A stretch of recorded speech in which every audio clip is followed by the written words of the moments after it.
Hello guys, welcome back to my YouTube channel. हम पढ़ रहे हैं पीडियाट्रिक सब्जेक्ट, जिसके अंदर हमारा टॉपिक चल रहा है डायरियल डिजीज़ के बारे में।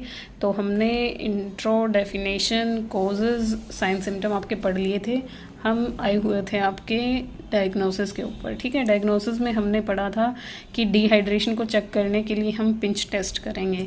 तो अब देखते हैं कि जो आपका डिहाइड्रेशन है उसकी कितनी टाइप है। ठीक है, तो डिहाइड्रेशन की टाइप आपको दो तरीके से बताई गई है। एक तो अकॉर्डिंग टू सीवियरिटी और सेकंड आपको बताई गई है अकॉर्डिंग टू क्लिनिकल मैनिफेस्टेशन।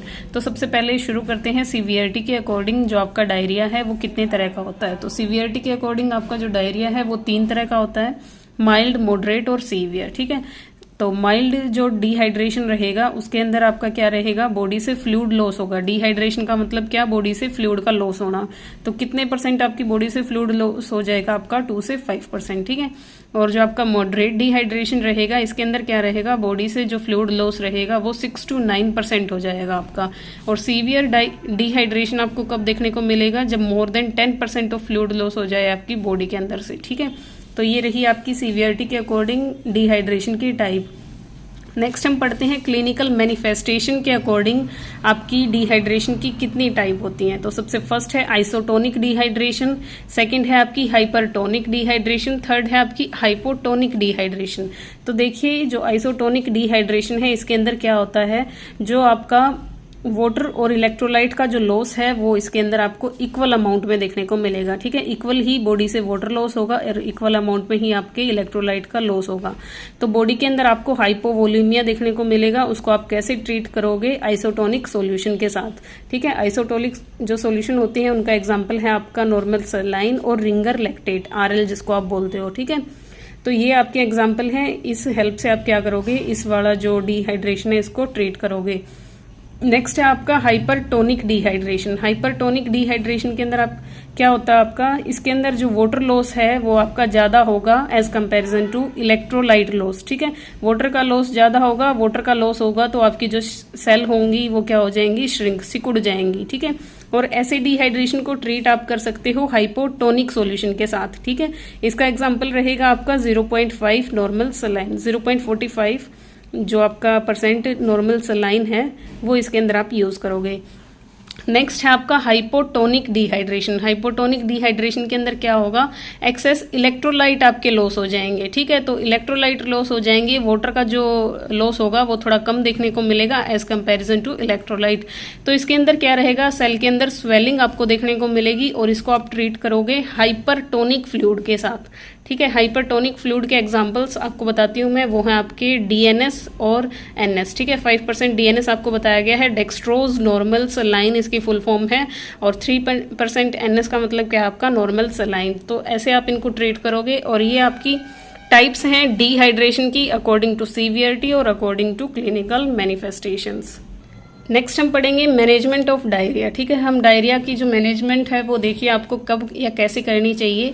जो डिहाइड्रेशन, देखिए डायरिया के अंदर सबसे मोस्ट कॉमनली आपको डिहाइड्रेशन देखने को मिलता है, तो इसको आप मैनेज करोगे सबसे पहले इमीडिएटली, तुरंत आपने ये करना होता है, और अकॉर्डिंग टू सीवियरिटी आपने करना होता है। तो माइल्ड जो डिहाइड्रेशन रहेगा उसके अंदर आप क्या यूज करोगे, ORS का, ओरल रिहाइड्रेशन सॉल्यूशन का आप यूज करोगे। ठीक है, अगर आपका बच्चा लेस देन 2 ईयर है, ठीक है, 2 साल से कम का अगर बच्चा है तो ORS आपने कितना यूज करना है, 500 ml पर डे। ठीक है, जब तक बेबी के अंदर डिहाइड्रेशन की कंडीशन क्या नहीं हो जाती है आपकी, ठीक नहीं हो जाती। तो less than 2 year of age के बेबी के अंदर आपने 500 ml पर डे क्या करना है, फ्लूइड का यूज करना है। अगर आपके बेबी की एज 2 से 10 साल के बीच है और उसको डिहाइड्रेशन या डायरिया की कंडीशन है, तब आपने क्या करना है, 1000 ml जो आपका फ्लूइड रहेगा वो आपने क्या करना है, पर डे देना है। उसके बाद है आपका, अगर बच्चा मोर देन 10 ईयर है, 10 साल से बड़ा अगर बच्चा देखने को मिल रहा है, तो 1500 ml फ्लूइड आप दे सकते हो एक दिन के अंदर। ठीक है, ORS के साथ साथ आपने जिंक के सप्लीमेंट भी यहाँ पे देने हैं। ठीक है, और उसकी जो डोज रहेगी वो क्या रहेगी, अगर बच्चा लेस देन 6 मंथ है, ठीक है, 6 महीने से कम की उम्र का बच्चा है, तो जिंक की जो डोज रहेगी वो 10 mg पर डे रहेगी। और more than 6 month of age है बेबी, तो जो डोज रहेगी वो आपकी 20 mg पर डे रहेगी। ठीक है, ये हमारा जो ट्रीटमेंट रहेगा आपका माइल्ड डिहाइड्रेशन का, जिसको आप ORS और जिंक सप्लीमेंट के साथ ट्रीट करोगे। नेक्स्ट है आपका मॉडरेट डिहाइड्रेशन के बारे में। ठीक है, मॉडरेट डिहाइड्रेशन के अंदर आपने क्या करना है, ORS ओरल रिहाइड्रेशन सॉल्यूशन का यूज़ करना है। इसमें भी आपको एज के अकॉर्डिंग बेबी को ट्रीट करना है। इसके अंदर एज आपको बताई गई है। सबसे फर्स्ट बताया है अगर बच्चे की उम्र लेस देन 4 मंथ है तो जो फ्लूइड रहेगा वो आपका 200 से 400 ml आपने देना है, ठीक है। और अगर बच्चे की एज 4 से 11 मंथ है तो आपने फ्लूइड देना है 400 से 600 ml तक।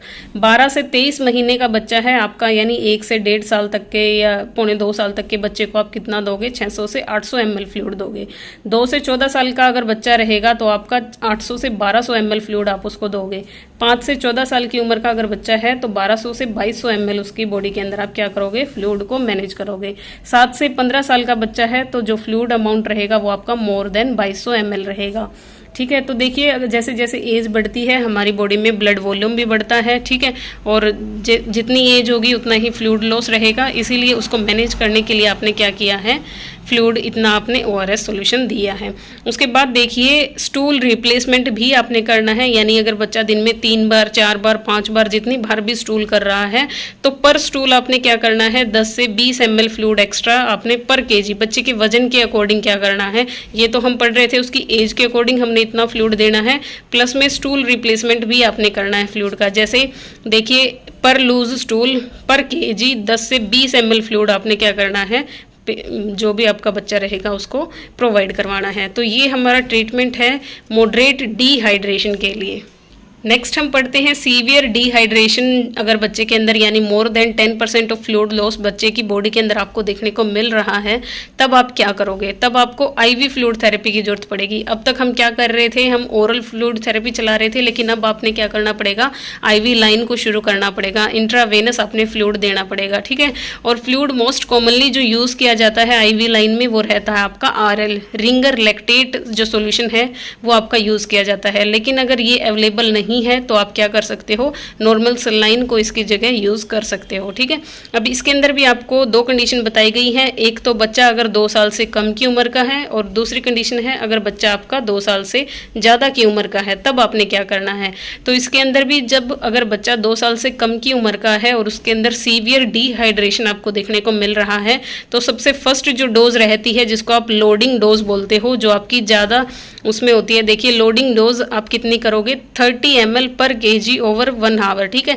1 घंटे के अंदर आप क्या करोगे, kg जितने बच्चे का वजन रहेगा उस हिसाब से 30 ml फ्लूइड क्या करोगे, शुरू करोगे। और जो मेंटेनेंस डोज रहेगी लोडिंग डोज के बाद जो आगे आप फ्लूइड चलाते हो वो कितना रहेगा आपका मेंटेनेंस डोज, 70 ml पर kg ओवर 5 आवर, यानी 5 घंटों में आपने 70 ml जो फ्लूइड है वो चलाना है, ठीक है, पर kg। अगर बच्चे का वजन अब आप देखिए कितना है, अगर 6 किलो का आपका बच्चा है, ठीक है, 6 kg बच्चे का वजन है तो उसकी 70 के साथ आप क्या करो, मल्टीप्लाई करो, उतना आपका फ्लूइड आ जाएगा, ठीक है। ऐसे करोगे आप 70 की आप इसके साथ 6 के साथ 6 kg आपने ले लिया, इनके आप मल्टीप्लाई करोगे, जितना आपका यहाँ फ्लूइड आएगा उसको आप 5 घंटे के अंदर उसको आपने क्या करना है, प्रोवाइड करवाना है बच्चे को। सो देखिए अगर आप क्या कर रहे हो, मेंटेनेंस डोज आपने कैसे कैलकुलेट करके कैसे बेबी को फ्लूइड आपने इन्फ्यूज़ करना है। देखिए अगर आप 70 ml फ्लूइड देना है पर kg ओवर 5 आवर, ठीक है, 5 घंटे के अंदर अंदर, तो हमने माना कि बच्चे का वजन है वो 6 kg है, ठीक है। 6 kg के हिसाब से हमने 70 ml पर kg के हिसाब से करना है, तो ये आएगा आपका 420 ml, ठीक है। ये आपने 5 घंटे के अंदर क्या करना है, इन्फ्यूज़ करना है। और लोडिंग डोज के अंदर देखिए कैसे है, 30 ml आपने लेना है पर kg। यहाँ पे भी हमने बच्चे का वजन 6 kg माना है, तो उस हिसाब से आपने 1 घंटे के अंदर 180 ml फ्लूइड को क्या करना है, इन्फ्यूज़ करना है बेबी के अंदर। तो इस तरीके से आपने ये कैलकुलेट करनी है। उसके बाद कंडीशन आती है आपकी, अगर आपका बच्चा 2 साल से ज़्यादा की उम्र का है तो आप जो लोडिंग डोज रहेगी आपकी वो कितनी रहेगी, 30 ml पर kg पर आवर, ठीक है। तो आपने इसके अंदर भी वही सेम चीज़, यानी 1 घंटे के अंदर आपने क्या करना है, वजन जितना है उसकी मल्टीप्लाई 30 ml के साथ कर लीजिए, उतना फ्लूइड आपने 1 घंटे के अंदर क्या करना है, शुरू करना है। उसके बाद है मेंटेनेंस डोज के बारे में। मेंटेनेंस डोज के अंदर यहाँ पे आपको डिफरेंस बताया गया है कि 70 ml पर kg पर आपका 2.5 घंटे के अंदर, हमने ऊपर पढ़ा था अगर बच्चे की उम्र लेस देन 2 ईयर है तब हम 5 घंटे के अंदर इसको इन्फ्यूज़ कर रहे थे, लेकिन यहाँ पे बच्चे की उम्र अगर 2 साल से ज़्यादा है तो हम इसको 2.5 घंटे के अंदर क्या कर रहे हैं, इन्फ्यूज़ कर रहे हैं। ठीक है, उसके बाद ये हमारा ट्रीटमेंट रहा सीवियर डिहाइड्रेशन के लिए। ठीक है, नेक्स्ट चीज़ अब आपको ड्रग्स के बारे में बताई गई है। ठीक है, ड्रग्स देखिए, क्या अगर इन्फेक्शियस डायरिया है, किसी बैक्टीरिया, वायरस, फंजाई की वजह से डायरिया आपको देखने को मिल रहा है, तो उस कंडीशन के अंदर आप क्या करोगे, एंटीबायोटिक्स शुरू करोगे। ठीक है, अगर वायरस की वजह से अगर डायरिया देखने को मिल रहा है तो आप वायरल जो दवाइयाँ रहेंगी वो दोगे। बैक्टीरिया की वजह से देखने को मिल रहा है तो बैक्टीरियल दवाइयाँ दोगे। फंगस की वजह से देखने को मिल रहा है तो एंटी फंगल। तो उस हिसाब से क्या करना, आपने ट्रीटमेंट करना है। और अगर नॉन इन्फेक्शियस आपका डायरिया आपको देखने को मिल रहा है तो उसके अंदर आप जो डोज यूज़ करोगे वो रहेगी आपकी लोप्रामाइड। ठीक है, और ORS के बारे में मैंने अलग से एक वीडियो बना रखी है आपकी एंटी डायरियल एजेंट के बारे में, तो वो मैं इस वीडियो के डिस्क्रिप्शन में आपको उसका लिंक दे दूंगी कि ORS क्या होता है, कितना उसके अंदर क्या क्या कंटेंट होता है, वो आप वहाँ से देख सकते हो। तो यहाँ पे हमारा डायरियल जो डिजीज़ है बच्चों के अंदर वो टॉपिक कंप्लीट होता है। तो नेक्स्ट वीडियो के अंदर हम मिलते हैं। Thank you guys, I hope आपको ये समझ आया है।